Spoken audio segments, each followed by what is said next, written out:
자, 이번 시간에는 함수형 프로그래밍 활용에 대해서 살펴보도록 하겠습니다. 이 프로그래밍 패러다임은요, 함수형, 절차형, 객체지향으로 크게 나뉘어지는데요. 다음 시간에는 또 객체지향을 할 겁니다. 제가 설명을 드릴 때 장점에 대해서 설명을 드린다고 하더라도 어떤 패러다임이 우위에 있다거나 항상 그 기법을 사용해야 되는 것은 아님을 미리 말씀을 드립니다. 프로젝트에 따라서 다르고요. 프로젝트가 진행된 시점에 따라서 다릅니다. 예를 들어서 레거시 코드가 다 객체지향으로 되어 있는 프로젝트에서 엄청난 전환 비용을 지불하면서까지 함수형 프로그래밍을 할 수는 없겠죠. 자, 먼저 함수형 프로그래밍입니다. 함수형 프로그래밍은 코드를, 그러니까 계산을 일련의 함수 표현 호출로 표현하는 패러다임입니다. 그래서 함수의 인풋 값, 아웃풋 값, 이 아웃풋을 가지고 다시 인풋 값, 아웃풋 값, 또 이 아웃풋을 가지고 다시 인풋 값, 아웃풋 값, 이런 식으로 순차적으로 내려가는 거예요. 이게 함수라고 한다면요, 이렇게요. 함수형 프로그래밍은 순수 함수, 이것과 불변성에 중점을 둡니다.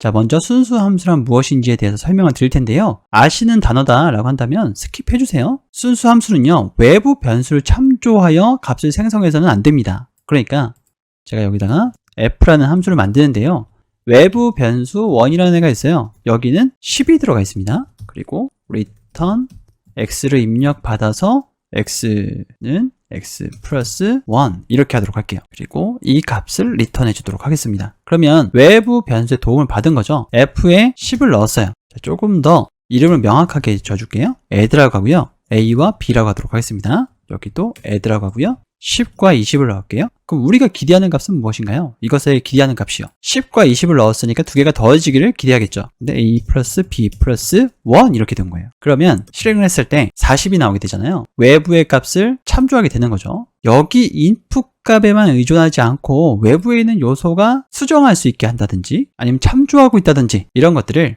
못하게 하는 것, 이게 순수 함수입니다. 그리고 불변성 같은 경우에는 예를 들어서 리스트를 아규먼트로 받으면 여러분 함수 내에서 수정이 될 수 있다는 것을 여러분들은 아시죠? 예를 들어서 여기다가 l이라고 하고요, change, 이 change라는 함수를 선언하고요, 여기다가 10, 20, 30 이렇게 넣고요, 1을 여기다 넣을게요. 그리고 l에 두 번째에 1000 이렇게 넣고요, l을 리턴합니다. 그런데 1이라는 변수가 이 안에서 변경이 되어버렸죠. 그러니까 여기서 1을 출력하면 이 안에서 변경이 됐기 때문에 10, 20, 1000이 된단 말이에요. 이렇게요. 그래서 이 안에서 수정되지 않게끔 하는 거예요. 만약에 이렇게 하고 싶었다라고 하신다면 이 인풋 값과 아웃풋에만 의존해야 되니까 이 1이라는 것을 딥카피해서 여기다 넣으셨었어야 합니다. 이게 불변성이에요. 이는 함수의 결과가 입력에만 의존하고 프로그램의 상태를 변경하지 않아야 함을 의미합니다. 그래서 이렇게 코딩을 하면 뭐가 좋으냐, 사이드 이펙트가 없다는 거예요. 의도하지 않은 결과가 없다는 겁니다. 그래서 제가 함수형 프로그래밍 언어를 굉장히 좋아하시는 분에게 어떤 얘기를 들었냐면, 내 코드가 에러가 나지 않음을 나는 증명할 수 있다. 수학 수식으로요. 그러니까 수학과 관련이 굉장히 깊습니다. 함수형 프로그래밍의 장점으로는 코드의 예측성, 안정성과 테스트 용이성입니다. 그런데 일부 프로그래머에게는 어려울 수가 있다는 거죠. 절차형 프로그래밍, 이거는 프로그램의 일련의 절차 또는 단계로 묘사하는 패러다임입니다. 절차형 프로그래밍은 코드를 재사용하고 구조화하는 데 유용하고 또 대부분의 프로그래밍 언어가 지원합니다. 하지만 프로그래밍 코드가 길어지면 길어질수록 프로그램의 상태를 추적하는 것이 복잡해질 수 있으며 이러한 복잡성은 버그를 일으키는 원인이 될 수가 있죠. 자, 객체지향 프로그래밍은요, 쉽게 얘기해서 클래스로 구현하는 거예요. 파이썬에서요. 어떤 데이터가 있었을 때 그 데이터를 조작하는 메서드를 하나의 객체에 묶는 패러다임이죠. 이 패러다임은 클래스라는 템플릿을 통해서 객체를 생성하면서 상태와 동작을 정의합니다. 객체지향 프로그래밍은 코드의 재사용성을 높이고요, 코드의 구조를 개선하면서 복잡성을 관리하는 데 유용합니다. 그런데 초기의 학습 곡선이 가파라요. 그래서 잘못하면 코드의 복잡성을 높일 수가 있습니다. 용어를 캐치해 가시면 좋을 것 같습니다. 자, 밑으로 내려가서요, 1급 함수와 고차 함수 그리고 람다 함수에 대해서 살펴보도록 하겠습니다. 1급 함수, 지금 용어가 계속 나오는데요, 실습은 하지 않고요, 이런 게 나중에는 일상적인 용어로 쓰인단 말이에요. 뒤에는요 1급 함수를 더 이상 설명하지 않아요. 그래서 여러분들이 이런 용어가 나왔을 때 정확히 용어가 어떤 의미를 지니는지를 캐치하신 다음에 다음 챕터로 넘어가시는 것을 권해드립니다. 자, 1급 함수는 프로그래밍 언어가 함수를 또는 메서드를 이건 이제 값으로 생각하시면 됩니다. 이 값으로 취급할 수 있다는 것을 의미합니다. 이 얘기는 무슨 얘기냐면 함수를 변수에 할당할 수 있다는 거고요. 그러니까 예를 들어서 프린트 그리고 이 프린트를 호준으로 이렇게 할당할 수 있다는 거죠. 그럼 호준 헬로월드 이렇게 하게 되면 출력이 된다는 얘기입니다. 그리고 함수를 데이터 구조에 저장할 수가 있고요. 데이터 구조에 저장한다 그러면 예를 들어서 헬로에다가 호준 이렇게 넣었다. 그러면 헬로우의 0번째에 헬로우 이렇게 하게 되면 이제 헬로우가 나오게 되죠. 이렇게 할 수 있다는 얘기입니다. 그리고 함수를 인자로 다른 함수에 전달할 수 있습니다. 여기에 아규먼트로 넣는다는 얘기죠. 지금 여기에는 안 나왔지만 예를 들어서 호준이라는 함수가 정의되어 있으니까 define hello f 호준 느낌표 그러면 hello 한 다음에 여기다가 호준 이렇게 넣으면 함수가 지금 아규먼트로 들어간 거죠. 그리고 이 f가 실행이 되면 이제 호준을 출력하겠죠. 네, 이렇게요. 그리고 함수를 결과로서 반환할 수도 있습니다. 그러면 이걸 복사해서요. 여기다 넣고요. 이걸 리턴해 줄게요. 리턴하는데 f를 리턴하겠습니다. 네, 그러면 요거를 호호준이라고 할게요. 그럼 호호준은 이제부터 프린트할 수 있는 애가 되는 거죠. 함수를 리턴했으니까 hello 이렇게 하면 hello가 출력된 것을 확인할 수가 있죠. 이 파이썬은 1급 함수를 지원하는 언어로 함수를 매우 유연하게 사용할 수가 있습니다. 밑에 보시면 함수를 변수에 할당을 했고요. 또 인자를 준 것도 확인하실 수가 있죠. 이렇게요. 이거 지금 함수잖아요. 그리고 함수를 반환하기도 하고요. 자, 밑으로 내려가 보도록 하겠습니다. 이번엔 고차 함수예요. 이 고차 함수는 다른 함수로 인자로 바거나 결과로서 함수를 반환한 함수를 의미합니다. 이는 1급 함수의 특성을 활용하는 프로그래밍 패턴이며 특히 함수형 프로그래밍에서 많이 사용이 됩니다. 그래서 맵이나 필터 같은 경우에는 우리가 람다 형태로 안에다가 인자로 전달을 했었죠. 그런 형태를 의미를 합니다. 자, 지금 보시면 apply to 3라고 되어 있는데 여기에 함수를 이렇게 넣었어요. 얘는 제곱하는 애고요. 그러면 여기 펑션에 제곱하는 애가 들어갔고요. 제곱하는 애에 3이 들어간 거니까 3에 제곱해서 9가 출력이 되겠죠. 이렇게 함수를 인자로 받을 수가 있습니다. 인자로 반환할 수도 있고요. 밑에 보시면 맵도 마찬가지고 필터 같은 애도 마찬가지죠. 자, 그리고 빠질 수 없는 게 람다죠. 람다는 일반 함수와 비슷하지만 완전히 동일한 코드는 아니에요. 다음과 같은 차이점이 있습니다. define 키워드를 사용해서 함수를 정의하면 이름이 있는데요. 람다는 이름이 없습니다. 여기 익명함수예요. 그리고 람다 함수는요, 주로 한 줄로 표현이 되고요. 복잡한 로직을 포함하지 않습니다라고 되어 있는데 이거는 중첩해서 얼마든지 복잡한 로직을 표현할 수 있긴 하거든요. 근데 그렇게 사용하지 마세요. 자, 밑으로 내려가 볼게요. 자, 이런 식으로 람다를 생성한 다음에 이름을 부여해서 호출했어요. 그러면 일반 함수와 동일하게 사용할 수가 있고요. 이렇게 사용하지 않고 대부분은 이렇게 인자로 바로 전달하기 위해서 이름을 할당하지 않고 사용을 합니다. 이렇게 되면 넘버스를 하나씩 꺼내서 이 x에다 넣고 제곱한 값을 반환하게 되죠. 반환하게 되는데 그냥 출력하면 메모리 주소만 출력을 하고요. 이렇게 리스트로 변환을 해야만 이렇게 출력을 해주죠. 특히 여기 말고도 sorted의 key 이런 값으로 많이 사용을 합니다. 제가 이걸 쓴 이유는 여러분들이 리스트 컴프레션도 마찬가지고 람다도 마찬가지고 다 한 줄이니까 이 두 개를 조합해서 다 한 줄로 만들려고 하시는 경향이 있는데요. 그러지 않고 가독성을 높이기 위해서 복잡한 로직을 처리하는 경우에는 일반 함수를 사용하시기를 권해드립니다. 자, 그리고 클로저예요. 이 클로저는 파이썬에만 있는 개념이 아니라 다른 프로그래밍 언어에서도 중요한 프로그래밍 개념이에요. 파이썬에서는 팩토리 펑션이라고도 불리기도 합니다. 이 클로저는 함수가 생성된 시점, 그 시점에 있는 모든 변수를 함수가 종료되었음에도 불구하고 기억하고 이에 접근할 수 있게끔 하는 거예요. 그러니까 클로징 됐었어야 되는 곳에 접근할 수 있게끔 하는 애가 클로저입니다. 자, 파이썬에서 클로저는 다음과 같은 특징을 가집니다. 함수 내부에 함수가 정의되고요. 함수 내부 함수는 외부 함수의 변수를 참조해야 합니다. 자, 클로저가 아닌 경우 한번 볼까요? 여기 지금 밖에 있는 펑션이 변수도 없고 안에 있는 펑션이 밖에 있는 무언가를 참조하고 있지도 않죠. 그렇기 때문에 클로저가 아닌 거예요. 이거는 그냥 함수를 리턴하고 있는 것 뿐이죠. 클로저인 경우에는 지금 x가 여기에 인자값을 들어왔고요. 이걸 참조하고 있어요. 그러면 아우터 펑션은 이거 수행이 된 다음에는 사라졌어야 되는 애거든요. 반환이 됐었어야 되는 애예요. x가요. 근데 x가 여기서 살아있다는 겁니다. 이 아우터 펑션 100을 하게 되면 결국에는 인너 펑션이 여기에 들어가게 되는 거고 인너 펑션에 아우터 펑션 100을 하게 되면 x에 100이 들어가게 되는 거고요. 그리고 반환값이 inner 펑션이기 때문에 inner라는 변수를 받았어요. 그리고 inner에다가 200을 해주면 x는 100이 들어가 있는 상태예요. 그래서 100이 여기 들어가 있는 상태인 겁니다. 그래서 100 플러스 200을 했으니까 300이 됩니다. 이 300이 됐을 때의 입장에서 이 x값은 지금 100으로 고정이죠. 이걸 변경할 수 있는 방법이 없어요. 그래서 은닉화를 하기가 좋다는 겁니다. 자, 밑에 한번 보도록 할게요.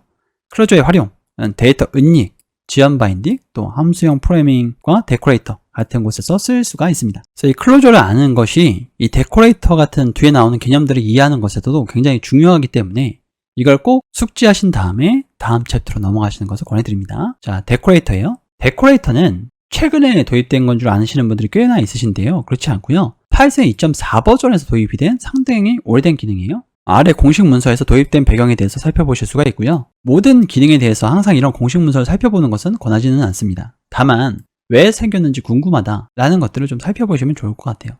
또 논쟁이 있는 것들도 있거든요. 아직 받아들여지지 않은 개념들도 있고요. 이런 것들을 살펴보는 재미가 또 있죠. 이런 PEP 문서는 이러한 양식으로 되어 있어요. PPXXXX 이런 양식으로 되어 있는데요. 4자리이고 4자리 번호가 아닐 경우엔 앞을 0으로 채워서 이렇게 0318 이렇게 채웁니다.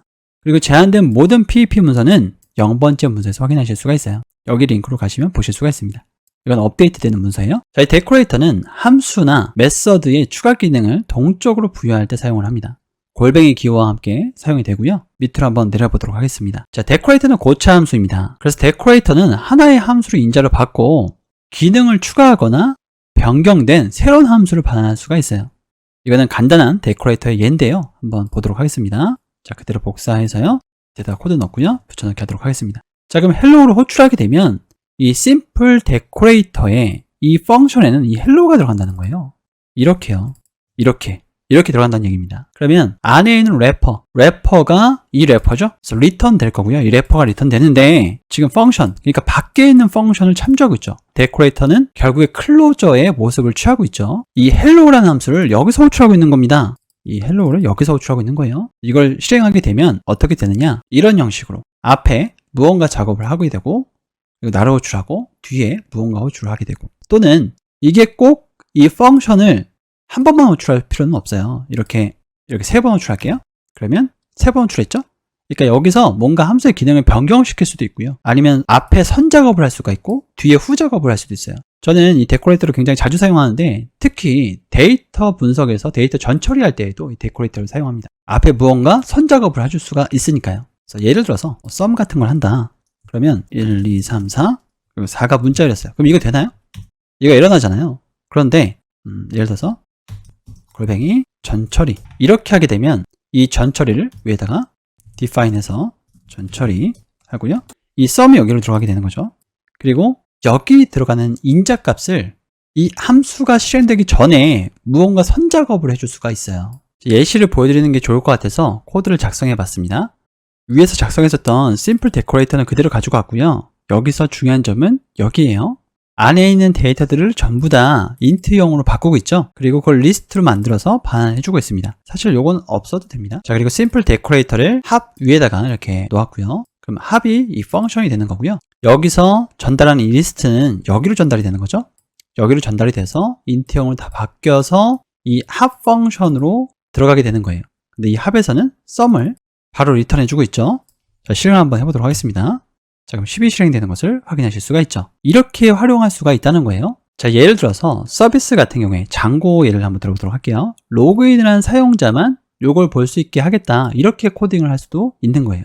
자, 요거는 제가 이 강의 자료에 수업에서 진행한 데코레이터 여기에다가 넣어놓도록 하겠습니다. 지금 이렇게 넣어놨고요. 다시 접어놓도록 할게요. 자, 이번에는 매개 변수가 있는 함수의 데코레이터예요. 지금 매개 변수가 이렇게 있죠.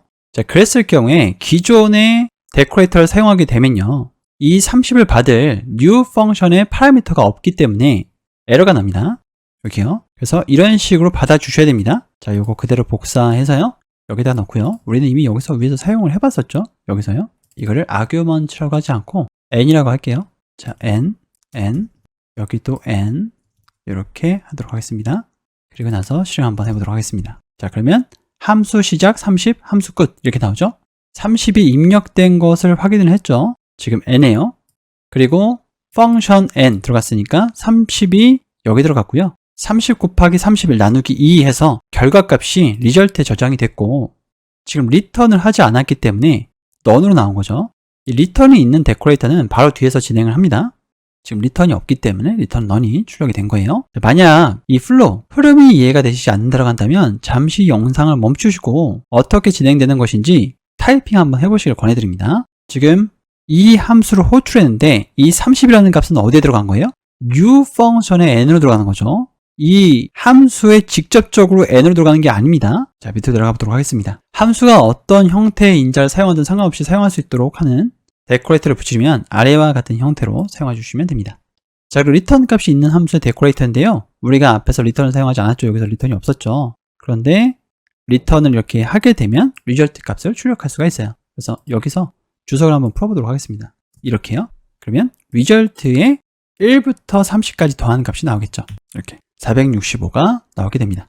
자, 중첩 데코레이터예요. 이렇게 데코레이터를 중첩해서 사용할 수가 있습니다. 이럴 경우 데코레이터가 어떻게 사용되는지 한번 보도록 할게요. 자, 첫 번째 거, 두 번째 거, 세 번째 게 있어요. 결과를 먼저 보도록 하겠습니다. 결과를 보면요. 첫 번째 데코레이터 시작, 그리고 첫 번째 데코레이터 끝이 아니라 두 번째 데코레이터 시작이 바로 나와요. 세 번째 데코레이터 시작한 다음에 여기서부터 끝나는 거죠. 자, 네모를 그리자면 여기서 끝나고 여기서 끝나고 여기서 끝나는 거예요. 그래서 각각의 함수들이 또 함수를 감싸고 있는 형태가 되는 거죠. 이렇게 된다고 하면요. 이거를 순차적으로 실행된다고 생각하시면 안 됩니다. 자, 그럼 위로 올라가서 이게 어떻게 실행되는지 한번 확인해 보도록 하겠습니다. 이거 복사해서요. 여기다가 붙여넣고요. 그리고 지금 밑에 있는 이 코드를 가지고 와서 실행해 보도록 하겠습니다. 이렇게 붙여넣고요. 여기는 print hello라고 한 다음에 print hello world, 그리고 펑션에 들어간 것들은 그냥 펑션을 실행시키기만 하도록 하겠습니다. 지금 코드가 너무 어려우니까 쉽게 바꾸려고 하는 거예요. 자, 이렇게요. 그리고 이렇게요. 그리고 여기도 없애도록 하겠습니다. 이렇게요. 자, 그리고 print hello를 이렇게 찍어 보도록 할게요. 자, 그러면 hello world가 가운데 있고 세 번째 데코레이터 시작에서 감싸진 것을 볼 수가 있고요. 첫 번째 데코레이터 시작, 두 번째 데코레이터 시작해갖고 세 번 다 이 헬로 월드가 실행될 것 같지만 그렇지 않았죠. 그러면 이 첫 번째 데코레이터 찍은 것에 들어와 있는 이 펑션은 누구일까요? 자, 프린트해서 펑션 네임을 이렇게 찍어 보도록 하겠습니다. 얘도 찍고요. 그 다음에 얘도 찍고요. 그 다음에 얘도 찍어 보도록 하겠습니다. 이렇게요. 자, 그리고 나서 실행해 보도록 하겠습니다. 자, 그럼 첫 번째 데코레이터 시작에 new 펑션이라는 애가 이렇게 출력이 된 것을 보실 수가 있는데요. 이거를 제가 이름도 구분을 해줄게요. 얘는 1, 여기 또 이렇게 1 이렇게 해주고요. 그리고 여기는 2, 여기도 2, 여기는 3, 그리고 여기도 3를 이렇게 해주도록 하겠습니다. 그리고 개행해 준 거를 이렇게 합쳐갖고, 자, 이렇게 밀집해서 볼 수 있도록 라인을 좀 수정을 했습니다. 자, 그러면 new function 2, new function 3가 출력이 된 것을 볼 수가 있는데, 첫 번째 데코레이터가 시작되었을 때에 여기서의 들어온 이 펑션은 밑에 있는 이 print hello가 아니라 누구라는 거예요? decorator 2의 new function 2라는 얘기예요. 그래서 얘가 여기로 들어가고요. 또 밑에 가시면 얘가 여기로 들어가고요. 그리고 마지막으로 얘가 여기로 들어간다는 것을 기억해 주십시오. 이것도 복사해서 이렇게 실습에서 진행한 코드라고 입력을 해두도록 하겠습니다. 자, 그리고 동적 데코레이터예요. 이 동적 데코레이터, 지금 이 예제를 보시면 원래는 A 플러스 B를 하면 이게 30이 출력돼서 리절트에 들어가서 리절트가 출력이 돼야 되잖아요. 이거 한번 실행해 보도록 하겠습니다. 이때다가 놓고 이렇게 한 다음에 실행을 시켜 보도록 할게요. 130이 출력이 됐죠? 왜 130이 출력이 됐죠? 이 10과 20이 들어가는 곳은 결국에 어디예요?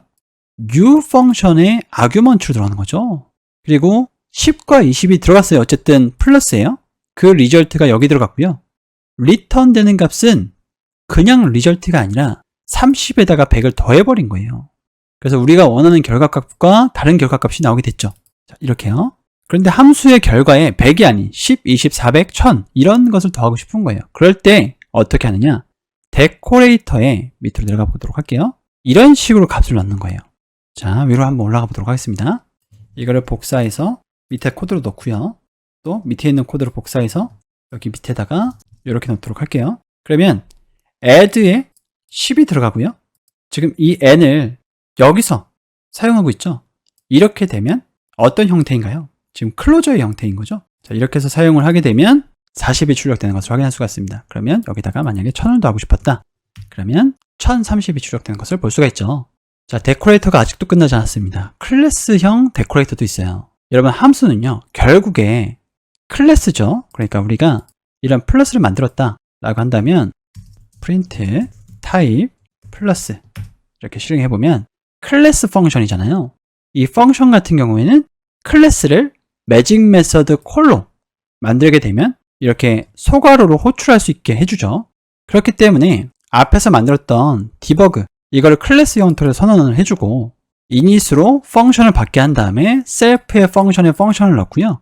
콜에서 그걸 실행시켜주기만 하면 클래스형 데코레이터가 되는 거죠. 자, 이거 복사해서 밑에다가 코드 두고요. 이것도 역시나 복사해서 여기다가 밑에다가 이렇게 두도록 하겠습니다. 그러면 함수 시작, 함수 끝이 같이 실행이 되겠죠? 자, 함수 시작, 안녕하세요, 함수 끝. 함수 시작, 헬로, 함수 끝. 이렇게요. 자, 데코레이터의 활용입니다. 이제 데코레이터가 끝났어요. 데코레이터는 다양한 상황에서 유용하게 사용될 수가 있습니다. 함수의 실행 시간을 측정할 수도 있죠. 함수 시작 전에 타임 함수를 실행시켜주고 함수가 끝난 다음에 그 타임 함수를 종료시키면 되는 거니까요. 또 로깅, 데이터 정보를 쌓게 하는 행위 같은 것도 할 수가 있고요. 사용자의 접근 권한, 그러니까 로그인 했는지에 따라서 보여지는 화면이 다르게끔 할 수 있는 것들도 모두 데코레이터를 사용할 수가 있습니다. 이번 시간 고생 많으셨고요. 다음 시간에는 객체 지향 프로그래밍 심화를 해보도록 하겠습니다. 감사합니다.